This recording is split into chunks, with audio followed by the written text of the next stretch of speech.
Hello friends, good evening. स्वागत है आप सबका सुकृपा क्लासेज पर। दोस्तों, इस वीडियो में हम लोग एसएससी एमटीएस और हवलदार एग्जाम 2024 के शिफ्ट में पूछा सकने वाले most important GK GS miscellaneous और करंट के प्रश्नों को सॉल्व करेंगे।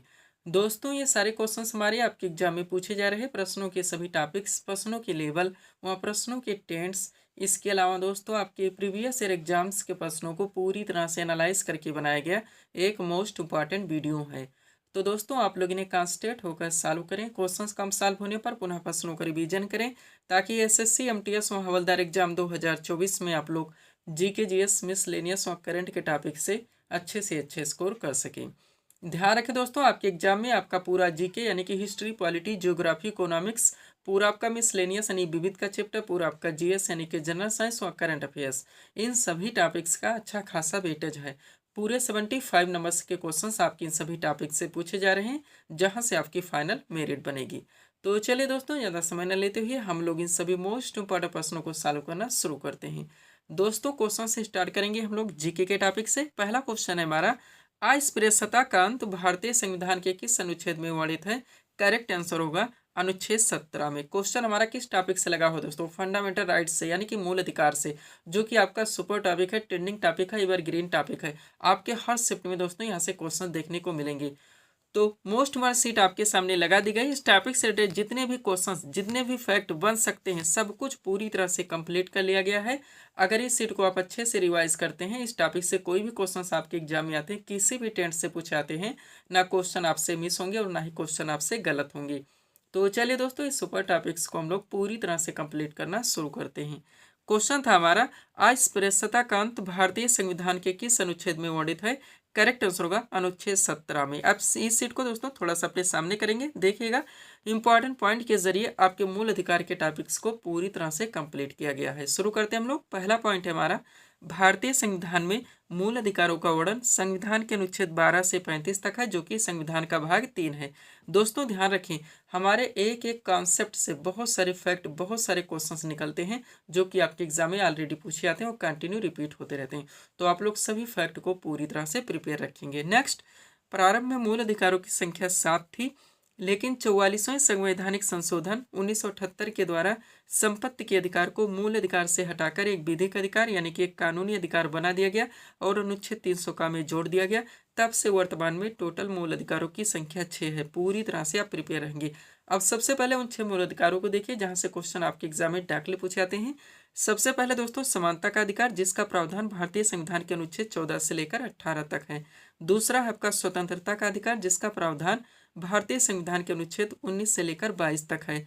तीसरा है आपका शोषण के विरुद्ध अधिकार, जिसका प्रावधान भारतीय संविधान के अनुच्छेद 23 से लेकर 24 तक है। चौथा है आपका धार्मिक स्वतंत्रता का अधिकार, जिसका प्रावधान भारतीय संविधान के अनुच्छेद 25 से लेकर 28 तक है। पांचवा है आपका संस्कृति एवं शिक्षा संबंधी अधिकार, जिसका प्रावधान भारतीय संविधान के अनुच्छेद 29 से लेकर 30 तक है। और छठा है दोस्तों आपका संवैधानिक उपचारों का अधिकार, जिसका प्रावधान भारतीय संविधान के अनुच्छेद 32 में है। सब कुछ पूरी तरह से आपको प्रिपेयर रखने हैं। अब चूंकि दोस्तों ये आपका सुपर टॉपिक है, आपके हर आर्टिकल से दोस्तों आप देखेंगे यहाँ से क्वेश्चंस बनेंगे और काफ़ी क्वेश्चंस आपके रिपीट भी होंगे। तो सब कुछ आप लोग पूरी तरह से प्रिपेयर रखेंगे। चलिए शुरू करते हैं। पहला पॉइंट है हमारा, विधि के समक्ष समानता का अधिकार संविधान के किस अनुच्छेद में है? करेक्ट आंसर होगा अनुच्छेद 14 में। नेक्स्ट, अनुच्छेद 15 का संबंध किससे? दोस्तों ध्यान दीजिएगा, क्या होता है कभी कभी दोस्तों आपके एग्जाम में, आपके क्वेश्चन में डायरेक्ट कॉन्सेप्ट दिया जाता है और आपके ऑप्शन यानी विकल्प में आर्टिकल दिए जाते हैं, आपको आंसर करने होते हैं, जैसे कि पॉइंट नंबर 1 है हमारा। लेकिन कभी कभी क्वेश्चन के ट्रेंड को चेंज कर दिया जाता है, आपके क्वेश्चन में डायरेक्ट आर्टिकल दिए जाते हैं और आपके ऑप्शन यानी कि विकल्प में दोस्तों कॉन्सेप्ट दिए जाते हैं और आपको आंसर करने होते हैं। तो हर टेंट से दोस्तों हम क्वेश्चंस को मेंशन करने का प्रयास किए हैं। सब कुछ आपके पीडीएफ में पूरी तरह से मेंशन है। वो हर टॉपिक्स जहां जहां से आपके एग्जाम्स में क्वेश्चंस पूछे जाने, सब कुछ आपके पीडीएफ में पूरी तरह से मेंशन कर दिया गया है और ये सारे पीडीएफ अभ्यर्थियों को दिए जा रहे हैं। नेक्स्ट, अनुच्छेद 16 का संबंध बताना दोस्तों, धर्म, मूलवंश, जाति, लिंग या जन्म स्थान के प्रतिषेध का इसमें प्रावधान किया गया है। अनुच्छेद 16 की बात की जाए दोस्तों, तो इसमें लोक नियोजन के विषय में अवसर की समानता का प्रावधान किया गया है। यह आप कह सकते हैं कि सरकारी पद प्राप्ति के समान अवसर का प्रावधान किया गया है। अनुच्छेद 17 की बात की जाए दोस्तों तो इसमें अस्पृश्यता के अंत का प्रावधान किया गया है और अनुच्छेद 18 में उपाधियों के अंत का प्रावधान किया गया है। अनुच्छेद 19 की बात की जाए दोस्तों तो इसमें विचार एवं अभिव्यक्ति की स्वतंत्रता का प्रावधान किया गया है और अनुच्छेद 20 में अपराधों के लिए दोषसिद्धि के संबंध में संरक्षण का प्रावधान किया गया है। अनुच्छेद 21 की बात की जाए इसमें प्राण और दैहिक स्वतंत्रता के संरक्षण का प्रावधान किया गया है और अनुच्छेद 21 का आपका मोस्ट इंपॉर्टेंट रहेगा 6 से 14 वर्ष तक के सभी बच्चों को अनिवार्य और निःशुल्क शिक्षा का प्रावधान इसी आर्टिकल के तहत दिया गया है। नेक्स्ट अनुच्छेद 23 की बात की जाए तो इसमें मानव दुर्व्यापार एवं बलात्श्रम का परिच्छेद किया गया है और अनुच्छेद 24 में दोस्तों कारखानों आदमी बालकों के नियोजन का परिच्छेद किया गया है। अनुच्छेद 29 की बात की जाए तो इसमें अल्पसंख्यक वर्गों के हितों के संरक्षण का प्रावधान किया गया है और अनुच्छेद 32 में दोस्तों संवैधानिक उपचारों के अधिकारों का प्रावधान किया गया है। सब कुछ पूरी तरह से आपको प्रिपेयर रखना है कि एक क्वेश्चन की कीमत आप लोग जानते हैं। थोड़ा सा नोट देखिए दोस्तों ताकि ये टॉपिक आपका पूरी तरह से कंप्लीट हो सके। दोस्तों 44वें संवैधानिक संशोधन 1978 डाटे ध्यान रखें 44वां कब हुआ था 1978 में, 42वां कब हुआ था 1976 में। जो हम दोस्तों फैक्ट यहाँ पे रखते हैं क्वेश्चन वहाँ से ऑलरेडी बनते हैं, रिपीट होते हैं, इसलिए हमारे द्वारा रखा जाता है।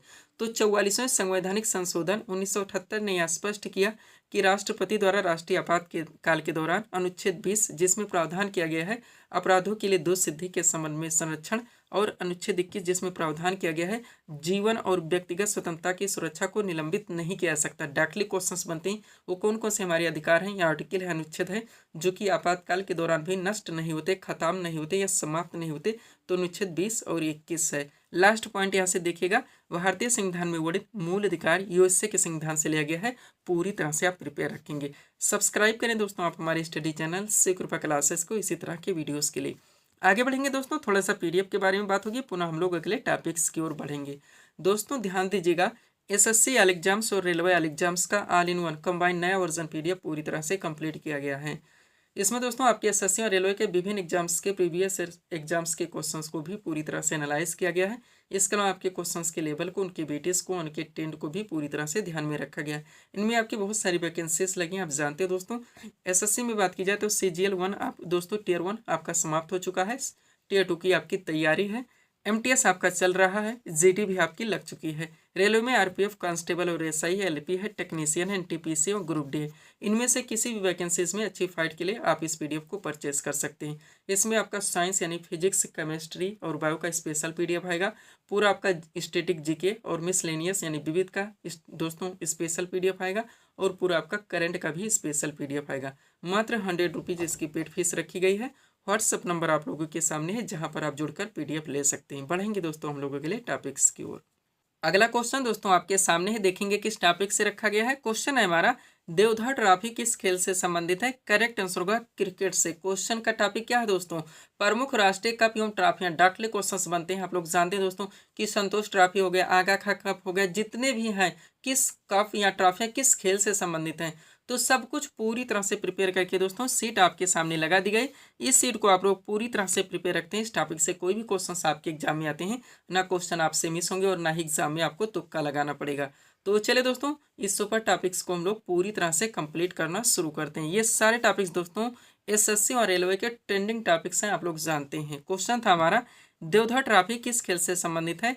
करेक्ट आंसर होगा क्रिकेट से। टॉपिक है हमारा प्रमुख राष्ट्रीय कप एवं ट्रॉफियां। एक तरफ खेलों के नाम दिए गए हैं, दूसरी तरफ संबंधित कप एवं ट्रॉफियों के नाम दिए गए हैं। स्टार्ट करते हैं दोस्तों। हॉकी की बात की जाए तो इससे संबंधित जो कप एवं ट्रॉफियां हैं, आगा खा कप आपका सुपर रहेगा ही।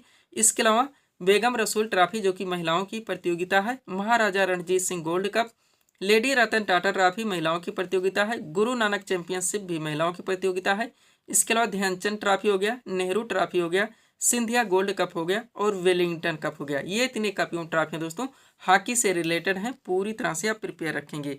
आगे बढ़िएगा, फुटबॉल से संबंधित आप कप एवं ट्रॉफियां देखेंगे तो DCM ट्रॉफी आपका मोस्ट इंपॉर्टेंट, डूरंड कप हजारों बार पूछा गया है, रोवर्स कप, BC राय ट्रॉफी जो कि राष्ट्रीय चैंपियनशिप है, संतोष ट्रॉफी आपका सुपर रहेगा ही, ये भी राष्ट्रीय चैंपियनशिप है, सुब्रतो मुखर्जी ट्रॉफी और सर आशुतोष मुखर्जी ट्रॉफी। इतना आप लोग यहाँ से पूरी तरह से प्रिपेयर रखेंगे। क्रिकेट से संबंधित बात की जाए तो अधिकांश आप लोग जानते ही हैं, रणजी ट्रॉफी आपका सुपर रहेगा, राष्ट्रीय चैंपियनशिप है दोस्तों। इसके अलावा ईरानी ट्रॉफी हो गया, CK Naidu trophy, Rani Jhansi trophy, Deodhar trophy, GD Birla trophy, सब कुछ आपको पूरी तरह से प्रिपेयर रखने। टेबल टेनिस से संबंधित कप एवं ट्रॉफियां देखेंगे तो बार्नाबेले कप जो कि पुरुषों की प्रतियोगिता है, जयलक्ष्मी कप दोस्तों महिलाओं की प्रतियोगिता है। राजकुमारी चैलेंज कप जूनियर महिला का है और रामानुज ट्रॉफी दोस्तों जूनियर पुरुष का है। बैडमिंटन से संबंधित देखेंगे तो आपका नारंग कप हो जाएगा, चड्ढा कप हो गया, अमृत दीवान कप हो गया। बास्केटबॉल से संबंधित बात की जाए तो नेहरू कप और फेडरेशन कप। जितने भी फैक्ट दिए जा रहे हैं आपको पूरी तरह से प्रिपेयर रखने हैं। अगला आपका पोलो से संबंधित बात की जाए तो इजरा कप हो गया, पृथ्वीपाल सिंह कप हो गया और राधा मोहन कप हो गया। लास्ट है आपका गोल्फ से संबंधित देखेंगे वार्कर कप, सर्किट कप और राइडर कप। इतना आप लोग प्रिपेयर रखते हैं दोस्तों। प्रमुख राष्ट्रीय कप एवं ट्रॉफियों से रिलेटेड कोई भी क्वेश्चन आपके एग्जाम में आते हैं ना क्वेश्चन आपसे मिस होंगे और ना ही क्वेश्चन आपसे गलत होंगे। चलिए अगले क्वेश्चन की ओर बढ़ते हैं हम लोग। अगला क्वेश्चन दोस्तों आपके सामने देखेंगे किस टॉपिक से रखा गया है। क्वेश्चन है हमारा वॉलीबॉल के प्रत्येक पक्ष में कितने खिलाड़ी होते हैं। करेक्ट आंसर होगा 6 खिलाड़ी। टॉपिक क्या दोस्तों आपका विभिन्न खेलों में प्रत्येक पक्ष के खिलाड़ियों की संख्या। डाकले क्वेश्चंस बनते हैं, आप लोग जानते हैं कि कौन से खेल में कितने खिलाड़ी होते हैं एक पक्ष में। छोटा सा टॉपिक है, इजी सा टॉपिक है, लेकिन आपका ट्रेंडिंग टॉपिक है। आपके एग्जाम में कंटिन्यू क्वेश्चन इस टॉपिक से बनते हैं। तो सब कुछ पूरी तरह से कंप्लीट करके दोस्तों पीडीएफ की सीट आपके सामने लगा दी गई है। इस सीट को आप लोग पूरी तरह से प्रिपेयर रखेंगे। चलिए शुरू करते हैं हम लोग। क्वेश्चन था हमारा वॉलीबॉल के प्रत्येक पक्ष में कितने खिलाड़ी होते हैं। करेक्ट आंसर होगा 6 खिलाड़ी। टॉपिक है आपका विभिन्न खेलों में प्रत्येक पक्ष के खिलाड़ियों की संख्या। एक तरफ खेलों के नाम दिए गए, दूसरी तरफ खिलाड़ियों की संख्या के नाम। रग्बी फुटबॉल की बात की जाए इसमें 15 खिलाड़ी होते हैं। क्रिकेट हो गया, हॉकी हो गया और फुटबॉल हो गया, इसमें 11 खिलाड़ी होते हैं। बेसबॉल और खो खो में 9 खिलाड़ी होते हैं। जिम्नास्टिक में दोस्तों 8 खिलाड़ी होते हैं। ध्यान रखेंगे आप लोग। आगे बढ़ते हैं। अगला क्या दोस्तों हमारा वाटर पोलो और कबड्डी दोनों एक साथ ध्यान देंगे, इसमें 7 खिलाड़ी होते हैं। वॉलीबॉल में 6 खिलाड़ी होते हैं। बास्केटबॉल में 5 खिलाड़ी होते हैं। पोलो में 4 खिलाड़ी होते हैं। लॉन टेनिस, बैडमिंटन और टेबल टेनिस इसमें 1 या 2 खिलाड़ी होते हैं। इतना दोस्तों आप लोगों को इस टॉपिक से पूरी तरह से प्रिपेयर रखने। पीडीएफ के बारे में ऑलरेडी सब कुछ बचा चुके हैं दोस्तों। एसएससी एग्जाम, रेलवे एग्जाम्स जितने भी वैकेंसीज लग गए हैं इनका नया वर्जन पीडीएफ हमारे द्वारा पूरी तरह से कंप्लीट कर दिया गया है। इसके अलावा दोस्तों बिहार एसएससी 10+2 जो 2023 की वैकेंसी थी दोस्तों, उसका एग्जाम अभी नहीं हो पाया, आप लोग जानते होंगे। उनका दोस्तों तीसरी बार नया वर्जन पीडीएफ फिर से कंप्लीट किया गया है और ये पीडीएफ अब अभ्यर्थियों को दिए जा रहे हैं। यूपी SSC से जो दोस्तों संबंधित विभिन्न एग्जाम्स के पीडीएफ भी हमारे द्वारा अभ्यर्थियों को दिए जा रहे हैं। बढ़ेंगे दोस्तों हम लोग अगले क्वेश्चन की ओर। अगला क्वेश्चन दोस्तों आपके सामने देखेंगे किस टॉपिक से। क्वेश्चन रखा गया है भारतीय संविधान में वर्णित समवर्ती सूची की प्रेरणा किस देश के संविधान से ली गई है। करेक्ट आंसर होगा ऑस्ट्रेलिया के संविधान से। ये क्वेश्चन हमारा किस टॉपिक से लग गया दोस्तों। भारतीय संविधान के विदेशी स्रोत आप जानते हैं, डाकले क्वेश्चंस बनते हैं कि मूल अधिकार कहाँ से लिया गया है, मूल कर्तव्य कहाँ से लिया गया है, एकल नागरिकता कहाँ से ली गई, संसदीय शासन प्रणाली कहाँ से ली गई, संघीय व्यवस्था कहाँ से ली गई, समवर्ती सूची कहाँ से ली गई, संविधान संशोधन प्रक्रिया कहाँ से ली गई। तो जितने भी हैं सब कुछ पूरी तरह से कंप्लीट करके दोस्तों स्मार्ट स्ट्रेटजी के जरिए ये सीट आपके सामने लगा दी गई है। इस सीट को आप लोग पूरी तरह से प्रिपेयर रखते हैं। इस टॉपिक से कोई भी क्वेश्चन किसी भी ट्रेंड से आपसे पूछे जाते हैं, क्वेश्चन आपसे मिस होंगे और ना ही क्वेश्चन आपसे गलत होंगे। तो चलिए दोस्तों इस मोस्ट इंपॉर्टेंट टॉपिक्स को हम लोग पूरी तरह से कंप्लीट करना शुरू करते हैं। क्वेश्चन था हमारा भारतीय संविधान में वर्णित समवर्ती सूची की प्रेरणा किस देश के संविधान से ली गई है। करेक्ट आंसर होगा ऑस्ट्रेलिया के संविधान से। टॉपिक है हमारा भारतीय संविधान के विदेशी स्रोत। स्टार्ट करते हैं हम लोग ब्रिटेन के संविधान से।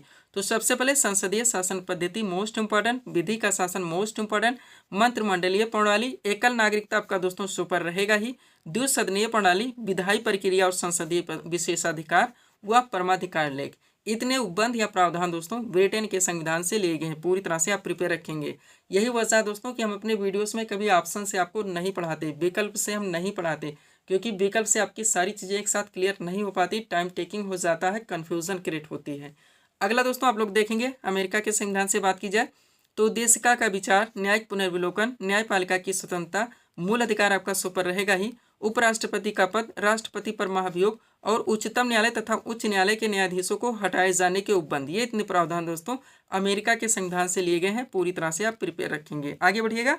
अगला आपका है दोस्तों आयरलैंड के संविधान से देखेंगे तो सबसे पहले नीति निदेशक तत्व यानी DPSP आपका सुपर रहेगा ही। इसके अलावा दोस्तों राष्ट्रपति की निर्वाचन पद्धति, राज्यसभा में कुछ सदस्यों का नामांकन, ये प्रावधान दोस्तों आयरलैंड के संविधान से लिए गए हैं। सब कुछ पूरी तरह से आपको प्रिपेयर रखने हैं। आगे बढ़ेंगे दोस्तों।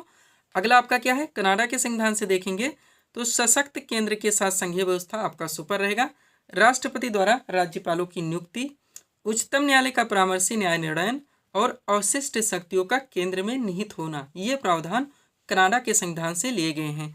ऑस्ट्रेलिया के संविधान से आप देखेंगे तो संसद के दोनों सदनों की जो संयुक्त बैठक कराई जाती है, उसके अलावा उद्देशिका की भाषा, व्यापार वाणिज्य और समागम की स्वतंत्रता तथा समवर्ती सूची की व्यवस्था। ये प्रावधान दोस्तों ऑस्ट्रेलिया के संविधान से लिए गए हैं। सब आपको पूरी तरह से प्रिपेयर रखने हैं। एक एक क्वेश्चन की कीमत आप लोग जानते हैं, इसलिए दोस्तों हर टॉपिक्स को हम पूरी तरह से क्लियर किए हैं जहां जहां से आपके एग्जाम्स में क्वेश्चंस बनने हैं। जापान के संविधान से देखेंगे तो विधि द्वारा स्थापित प्रक्रिया, और फ्रांस के संविधान से देखेंगे तो गणतंत्र की अवधारणा का प्रावधान ध्यान रखेंगे आप लोग। आगे बढ़िएगा। अगला आपका क्या दोस्तों, दक्षिण अफ्रीका के संविधान से देखेंगे तो संविधान संशोधन की व्यवस्था तथा राज्यसभा के सदस्यों का निर्वाचन। ये प्रावधान दक्षिण अफ्रीका के संविधान से लिए गए हैं। लास्ट आपका रूस यानी पूर्व सोवियत संघ के संविधान से देखेंगे तो मूल कर्तव्य आपका सुपर रहेगा ही। इसके अलावा प्रस्तावना में जो शब्द जोड़े गए हैं, सामाजिक हो गया, आर्थिक एवं राजनीतिक, ये प्रावधान दोस्तों रूस यानी कि पूर्व सोवियत संघ के संविधान से लिए गए हैं। पूरी तरह से आप प्रिपेयर रखेंगे। बढ़ेंगे दोस्तों हम लोग अगले क्वेश्चन की ओर। अगला क्वेश्चन दोस्तों आपके सामने देखेंगे किस टॉपिक से रखा गया है। क्वेश्चन है हमारा, वित्त आयोग यानी कि फाइनेंस कमीशन का प्रावधान भारतीय संविधान के किस अनुच्छेद में वर्णित है।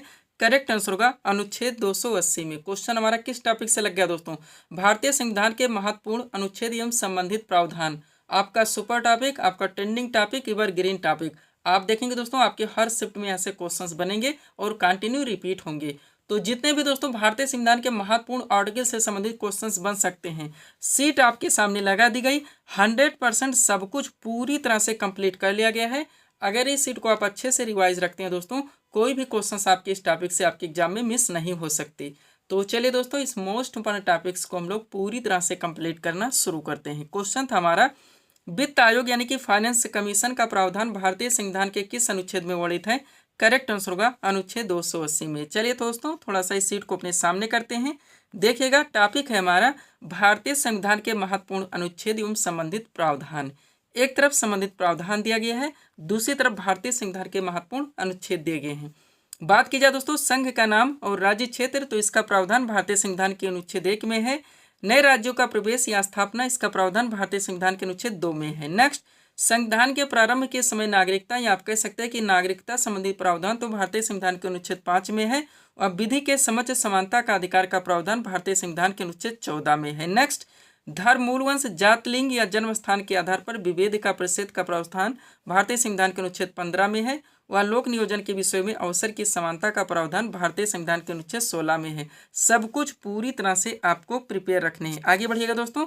अगला क्या है आपका, अस्पृश्यता का अंत भारतीय संविधान के अनुच्छेद 17 में है। उपाधियों का अंत भारतीय संविधान के अनुच्छेद 18 में है। नेक्स्ट, विचार एवं अभिव्यक्ति की स्वतंत्रता का प्रावधान भारतीय संविधान के अनुच्छेद 19 में है। वह अपराधों के लिए दोष सिद्धि के संबंध में संरक्षण का प्रावधान भारतीय संविधान के अनुच्छेद 20 में है। नेक्स्ट, प्राण और दैहिक स्वतंत्रता के संरक्षण का प्रावधान भारतीय संविधान के अनुच्छेद 21 में है। वह 6 से 14 वर्ष तक के सभी बच्चों को निःशुल्क और अनिवार्य शिक्षा का प्रावधान भारतीय संविधान के अनुच्छेद 21 का में है। अल्पसंख्यक वर्गों के हितों के संरक्षण का प्रावधान भारतीय संविधान के अनुच्छेद 29 में है। और संवैधानिक उपचारों का अधिकार भारतीय संविधान के अनुच्छेद 32 में। आपके सुपर क्वेश्चंस रहेंगे दोस्तों, ध्यान दीजिएगा। सब कुछ आपके पीडीएफ में पूरी तरह से मेंशन है। सारे क्लासेस के वीडियोस के पीडीएफ भी हमारे द्वारा अभ्यर्थियों को दिए जा रहे हैं। समान न्याय तथा निःशुल्क विधिक सहायता का प्रावधान भारतीय संविधान के अनुच्छेद 39 का में है। और ग्राम पंचायत की स्थापना का प्रावधान भारतीय संविधान के अनुच्छेद 40 में है। नागरिकों के लिए एक समान सिविल संहिता यानी कि यूसीसी का प्रावधान भारतीय संविधान के अनुच्छेद 44 में है। वहाँ पर्यावरण का संरक्षण और संवर्धन एवं वन तथा वन्य जीवों की रक्षा का प्रावधान भारतीय संविधान के अनुच्छेद 48 का में है। कार्यपालिका से न्यायपालिका की पृथककरण का प्रावधान अनुच्छेद 50 में है। अंतर्राष्ट्रीय शांति और सुरक्षा की वृद्धि का प्रावधान भारतीय संविधान के अनुच्छेद 51 में है। मूल कर्तव्य आपका 51 का में है। और भारत का राष्ट्रपति दोस्तों अनुच्छेद 52 में है। ध्यान रखेंगे आप लोग। आगे बढ़ते हैं। अगला क्या दोस्तों हमारा, राष्ट्रपति का निर्वाचन, इसका प्रावधान दोस्तों भारतीय संविधान के अनुच्छेद 54 में है। राष्ट्रपति के निर्वाचन की जो पद्धति अपनाई जाती है एकल संक्रमणीय मत प्रणाली दोस्तों, ये भारतीय संविधान के अनुच्छेद 55 में है। उपराष्ट्रपति का निर्वाचन अनुच्छेद 66 में है। राष्ट्रपति द्वारा क्षमादान की शक्ति अनुच्छेद 72 में है। राष्ट्रपति को सहायता और सलाह देने के लिए जो मंत्रिपरिषद की व्यवस्था की गई अनुच्छेद 74 में है। भारत का महानदी ने attorney general of India article 76 में है। संसद के गठन का प्रावधान अनुच्छेद 79 में है। धन विधेयक की परिभाषा दोस्तों अनुच्छेद 110 में है। और वार्षिक वित्तीय विवरण जिसे हम लोग बजट के नाम से जानते हैं दोस्तों, इसका प्रावधान भारतीय संविधान के अनुच्छेद 112 में है। ध्यान रखेंगे आप लोग। आगे बढ़ते हैं। अगला क्या दोस्तों हमारा, सुप्रीम कोर्ट की स्थापना, इसका प्रावधान भारतीय संविधान के अनुच्छेद 124 में है। भारत का नियंत्रक एवं महालेखा परीक्षक का प्रावधान अनुच्छेद 148 में है। राज्यपाल की नियुक्ति की बात की जाए अनुच्छेद 155 में है। राज्य का महाधिवक्ता अनुच्छेद 165 में है। उच्च न्यायालय के न्यायाधीशों की नियुक्ति संबंधी प्रावधान अनुच्छेद 217 में है। वित्त आयोग फाइनेंस कमीशन 280 में है। और क्या दोस्तों, वित्तीय आपातकाल घोषित करने का प्रावधान अनुच्छेद 360 में, और संसद को संविधान में संशोधन करने की शक्ति और प्रक्रिया का प्रावधान अनुच्छेद 368 में। इतना दोस्तों आप लोगों को भारतीय संविधान के महत्वपूर्ण जितने आर्टिकल से क्वेश्चंस बनते हैं पूरी तरह से प्रिपेयर रखने, ताकि कोई भी क्वेश्चन आपके एग्जाम में किसी भी टॉपिक से मिस ना हो। पीडीएफ के लिए दोस्तों ये हमारा व्हाट्सअप नंबर लगा हुआ है। बढ़ेंगे दोस्तों हम लोग अगले क्वेश्चंस की ओर।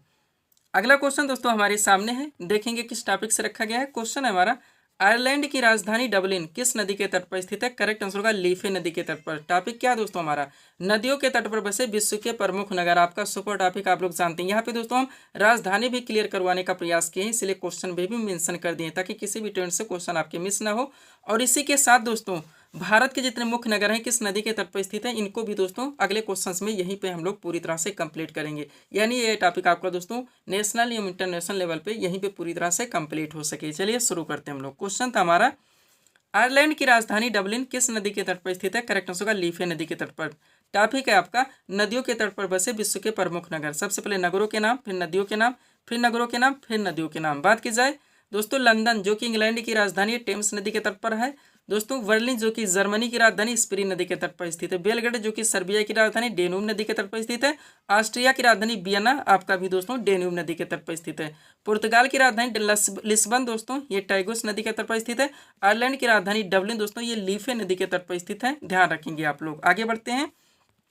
अगला आपका क्या दोस्तों, जर्मनी का एक शहर है बान जो कि राइन नदी के तट पर स्थित है। और चेक गणराज्य की राजधानी दोस्तों प्राग ये बिटावा नदी के तट पर स्थित है। रोम दोस्तों जो कि इटली की राजधानी टाइबर नदी के तट पर स्थित है। फ्रांस की राजधानी पेरिस ये सीन नदी के तट पर स्थित है। हंगरी की राजधानी दोस्तों बुडापेस्ट ये डेन्यूब नदी के तट पर स्थित है। स्पेन की राजधानी मैड्रिड मेजनियन नदी के तट पर स्थित है।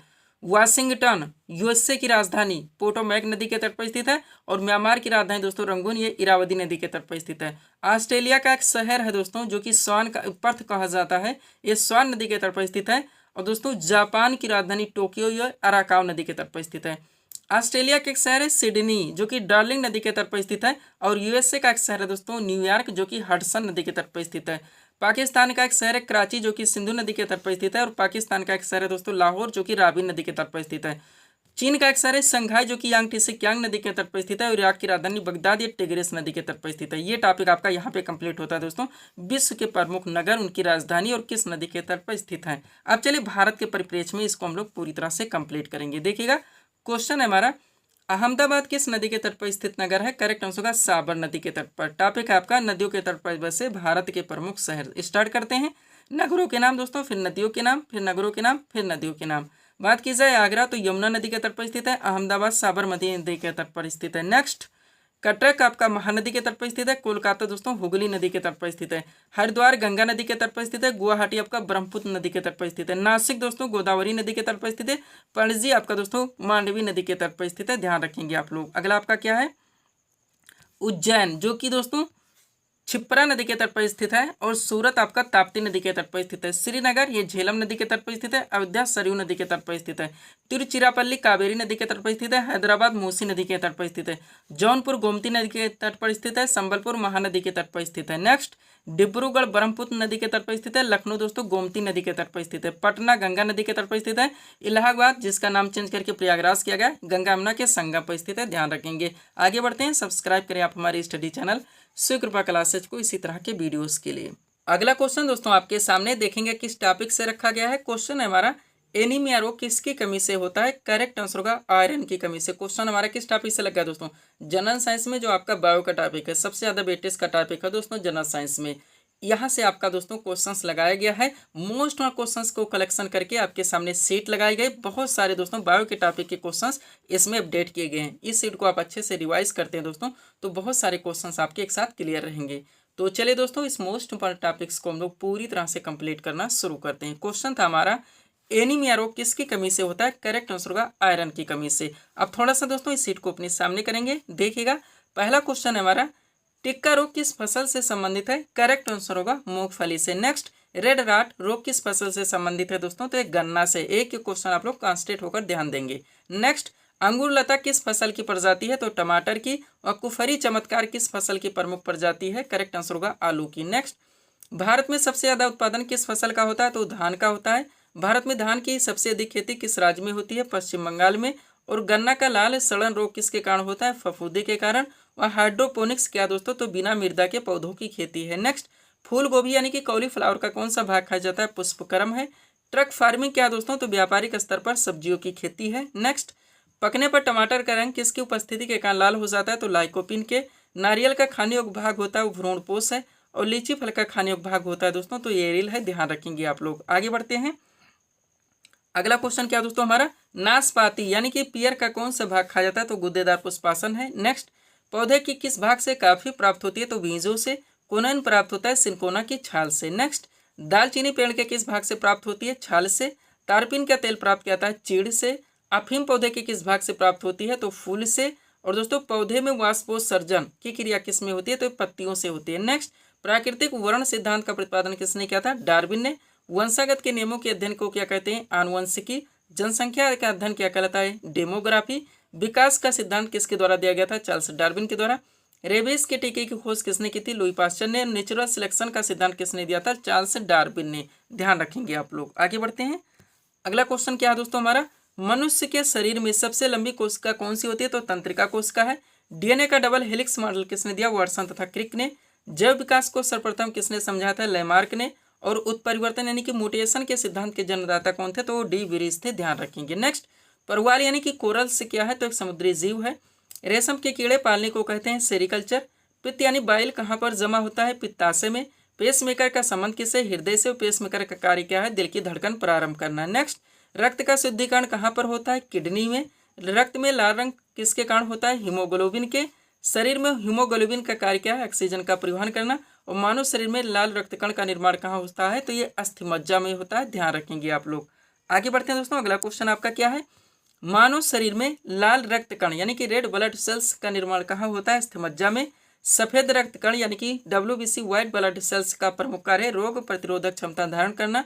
कौन सा रक्त समूह सर्वग्राही है? तो AB। और कौन सा रक्तवर्ग सर्वदाता है? तो O है। A to Z सारे क्वेश्चन कवर किए गए हैं। सेरेब्रम किससे संबंधित है? मस्तिष्क से। और एलिजा परीक्षण किस रोग की पहचान के लिए की जाती है? तो एड्स की, ध्यान रखेंगे आप लोग। आगे बढ़ते हैं।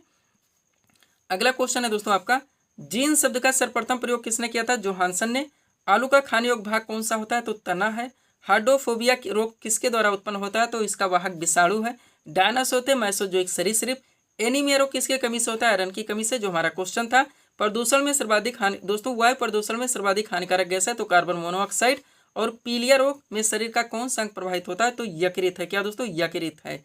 तो दोस्तों यहीं पे इस वीडियो को हम विराम देना चाहेंगे। हालांकि एक दो टॉपिक ऐड करना चाहते थे, एक साइंस का, एक जीके का, लेकिन वीडियो आपका लंबा खींच जाएगा। तो मिलते हैं दोस्तों हम अपने अगले वीडियोस में। Thanks for watching.